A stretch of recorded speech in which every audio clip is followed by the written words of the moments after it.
Maya pa oras kabalen.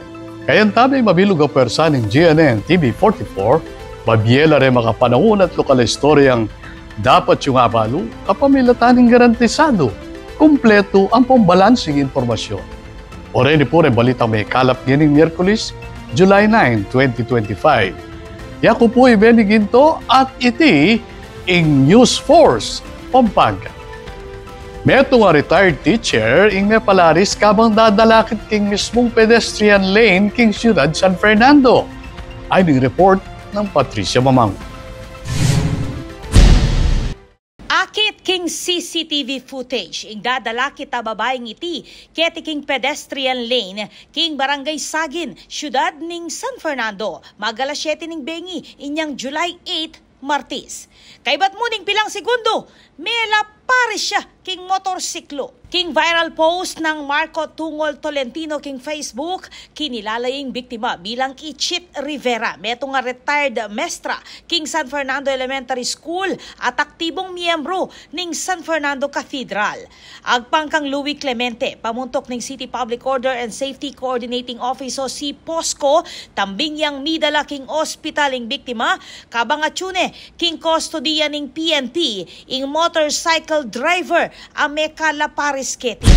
Right after the accident, may endorse siya po PNP and of course makadetain niya kanyan po for proper action.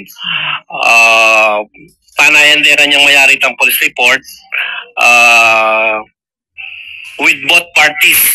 Baka nita po nung nano yaman itang aplikasyon duda whether mag-prosper ya into a case ni or may pag-settle na po. Makanin niya po kanyan. Iti naman, ing kulait ng Clemente, kareng hanggang motorista. Nakalungkot man po, maski pa po kompleto la po rin katamong traffic facility, pero nung talaga po rin katamong driver, kulang la po disiplina, ang po itang karelang consideration king safety, atin pong malilyaring makanya. Nanyapin po sana yung pagsabi ming mayap kareni pong katamong motorista, lalong-lalo na po itong bengi, extra careful po kay but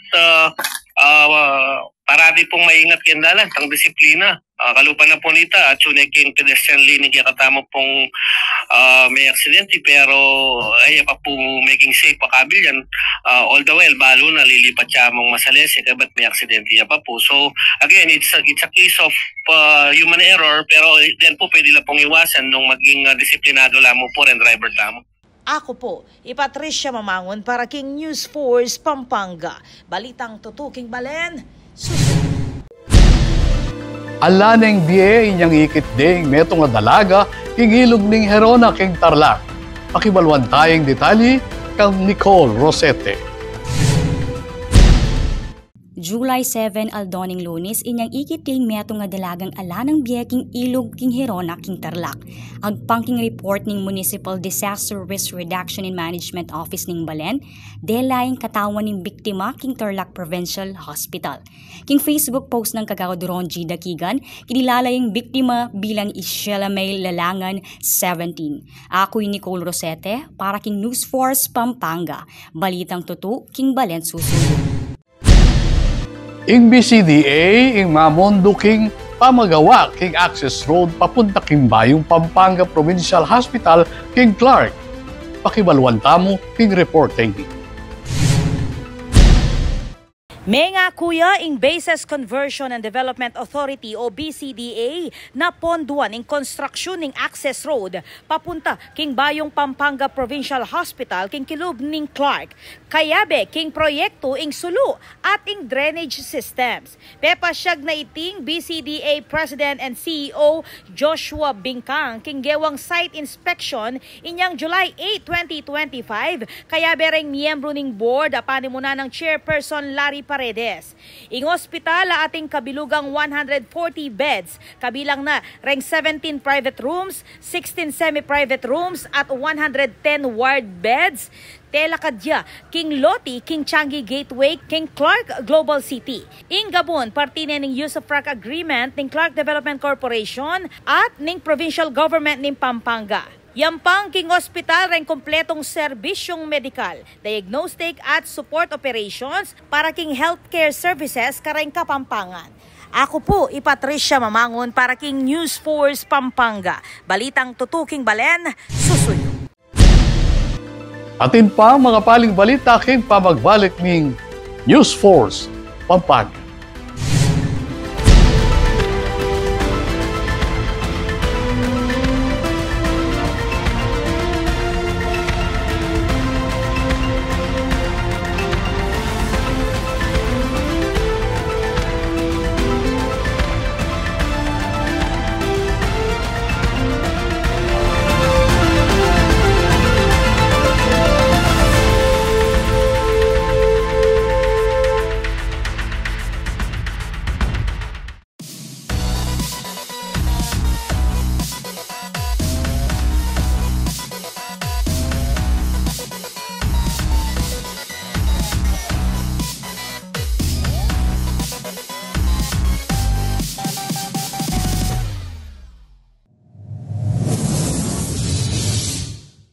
Panandamaning El Nino.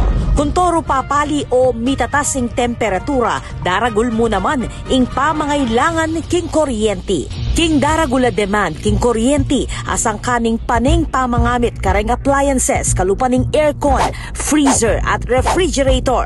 Asahan tamo naman na siguradong tuki ing kimot ning presyo ning kuryente amani batan king wholesale electricity spot market. Inya naman papaganakan ing Sfelapco kareng hanggang consumers ing paniguradong pamagbayo ning konsumo at presyo ning kuryente balang kilowatt hour. Manatiling makayantabe king kaya kaming Facebook page para kareng latest advisory. Beto nga paganaka, ibat king Sfelapco.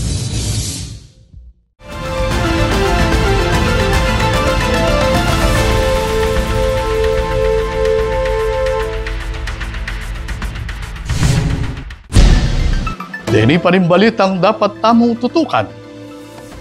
Ring senior citizens at PWDs ba? Didinan lang obra kay San Fernando.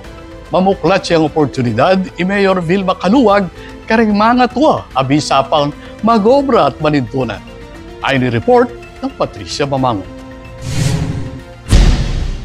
Makasadya na lang magumpisa king karelang obra king Heroes Hall king Siyudad San Fernando, rank 29 na senior citizens at persons with disability a Fernandino. Parti king programa ning lokal a gobyerno ning Siyudad San Fernando na obra para kareng mga tuwa at PWDs. Itine ing kaduang batch dareng benepisyaryo ning programa nung nukarin didinan lang obra kareng opisina ning LGU. Agpangkang Mayor Vilma Caluwag kapag sana niti hindi na lang oportunidad din na apo at din na ingkong at reng PWDs na bisa pamuring magobra at manintunan king karelang edad at kapansanan. Ingaman wang programa panibalanin ng City Public Employment Services Office o CPESO at king suporta na ng Department of Labor and Employment Pampanga o DOLE. Ako po, Patricia Mamangon para King News Force Pampanga. Balitang tutuking balen, susuyo.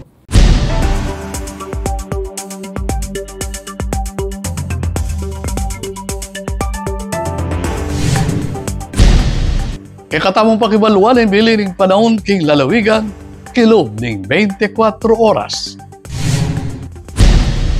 Ing habag at pamurin, ing mamapekto king maragula parti ng bansa, ang magdalang pamanuran, lalo na king bandang gatpanapon at bengi.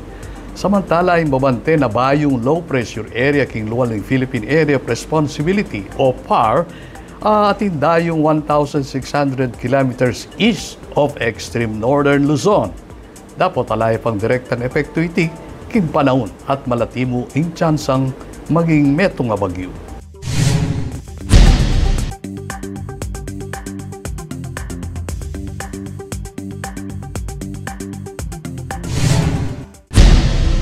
Kabalen maging parti kaking pamagbalita kiti king News Force Pampanga na anumang kaganapan, isyu o reklamo king kayo lugal, malyari mong ikwento isumbong kapamilatan na rin numerong mayakit king kayong screen. Malyari mo namang mag-post ka rin kaming social media accounts.